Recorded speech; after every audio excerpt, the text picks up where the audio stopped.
Hi friends, జై శ్రీరామ్. నేను మీ స్వర్ణ రాజకుమార్. ఇలా ఉన్నారు అందరూ. ఏంటంటే ఫ్రెండ్స్, నేను ఇప్పుడు కాళేశ్వరం వెళ్తున్నా పుష్కరాలకు. ఏంటంటే బస్సులో వెళ్తున్నాను, ఆర్టీసీ బస్సులో.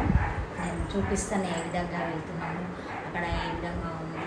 ఏంటంటే ఇప్పుడు మనకు తెలంగాణ వచ్చిన తర్వాత ఫస్ట్ టైం మన కాళేశ్వరంలో పుష్కరాలు వచ్చినవి. అయితే మన రాష్ట్ర సీఎం రేవంత్ రెడ్డి 25 కోట్లు పెట్టి అక్కడ అన్నీ మంచిగా చేయించిండ్రంట. చూద్దాం, ఫెసిలిటీస్ అన్నీ బాగున్నాయి అంటున్నారు. ఏ విధంగా చేయించిందో ఏంది అన్నది మీకు చూపిస్తాను, మీరు చూడండి.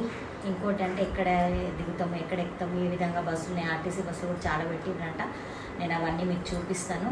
ఇంకొక విషయం ఏంటంటే, నేను 1000 వీడియోస్ చేసినాను ఇప్పటి వరకు. 1000 వీడియోస్కి నాకు 1250 సబ్స్క్రైబర్స్ అయ్యిండ్రు. చాలా సంతోషంగా ఉంది. నేను అక్కడికి వెళ్ళాక మళ్ళీ మీకు చూపిస్తాను.